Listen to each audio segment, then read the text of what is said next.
ay nagwala, nagalit si Marcoleta sa loob ng Senado. Aba, ay gusto kong manakit, may hawak na martilyo, gustong mamukpok.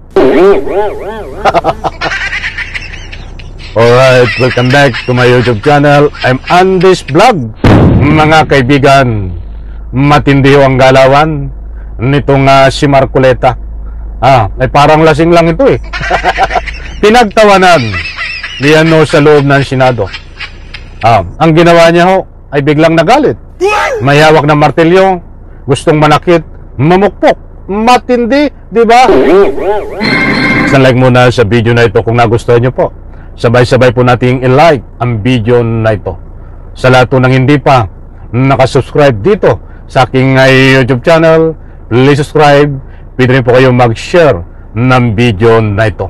Gusto ko pong ibahagi sa inyo. Ito ilang oras lang ang nakakaraan. Dahil dito ay tingnan nyo ang galawan ni Marcoleta. Talagang matapang. Hindi ho ginagalang diyan sa Senado. Kaya nagkaroon siya ng pagkakataon na magalit nung siya ay tinatawanan. Ito po, pakinggan po natin. Type 4A tayo ng 2017 hanggang naging Core 4A tayo ng ng 2024. Mr. Secretary, naiintindihan mo ba yung sinasabi niya?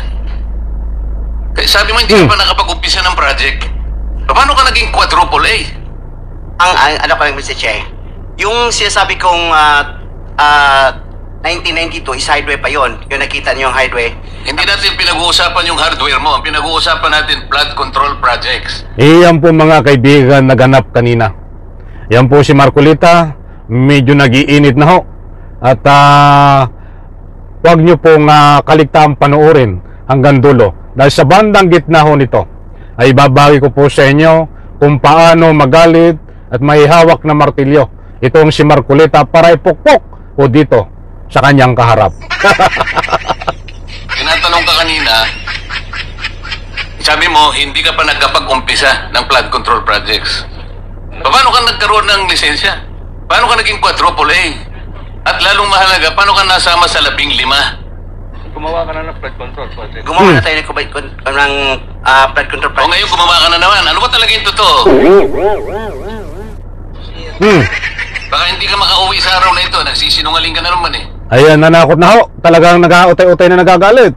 Nanakot na si Marcoleta. Baka raw hindi makauwi. Sige, manakot ka pa. Boy Kurente Marcoleta.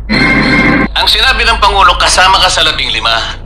Tama, Mr. Huwag Che. mong mamaliitin ito. Pagkatas dito, aartihin mo kami. Sasabihin mo, hindi ka pa nag-umpisa. Nag-umpisa ka isang hardware. May problema dito eh. This, ano lang yan, story lang yung sinasabi ko, Mr. Che. Ano na yung totoo? Ano na yan totoo? Boy Kurente. Boy Kurente. Ito, pakinggan po natin ulit yung Boy Kurente. May lisensya na tayo na quadruple A ngayon. O ngayon nga, ngayon meron ka ng quadruple. Yes, Mr. Che. Ilang project ka na-execute mo na? Marami na eh. O kanina sinabi mo, hindi ka pa nakapag-umpisa eh.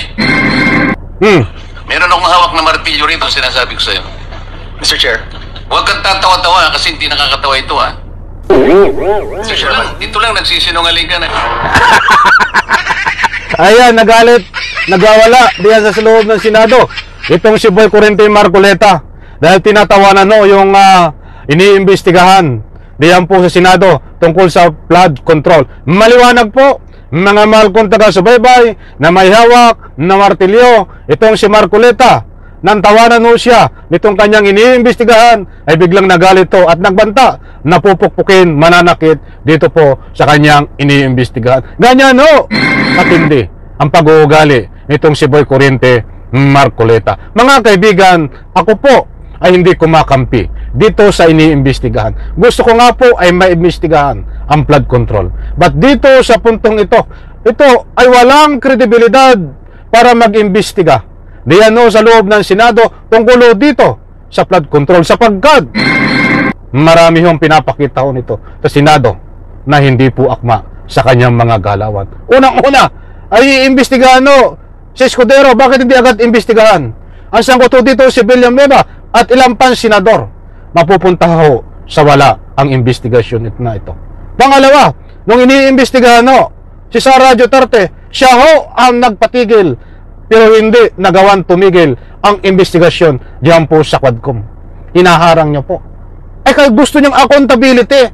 Bakit hindi niya imbestigahan? Pinaimbestigahan at hinaharang niya itong si Sara Duterte ang pag-iimbestiga. Impeachment, hinarang niya. Ano ang kredibilidad mo para maging malinis, strong credibility ang mayroon ka? Boy Corentin Marcoleta, isang panilin lang ang ginagawa mo at kami, at taong bayan na ika nga po'y may matinong pag-iisip ang ginagawa mong pag-iimbestiga na yan ay mapupunta na naman, mababaon sa limot at ang makikinabang lang dyan ay iyong mga kakampi, bagkos i-absolto mo pa. Yan ang pwedeng sapitin. Wala akong kwentang pag-iimbestiga nito. Dapat iba ang humawak dito. Kaya lang ikaw ay nandiyan sa pwesto mo ngayon bilang nag-iimbestiga nang dahil kay Escudero. At ang kapalit ay para i-absolto mo din. Alright, maraming salamat. Bye-bye. Palakpakan.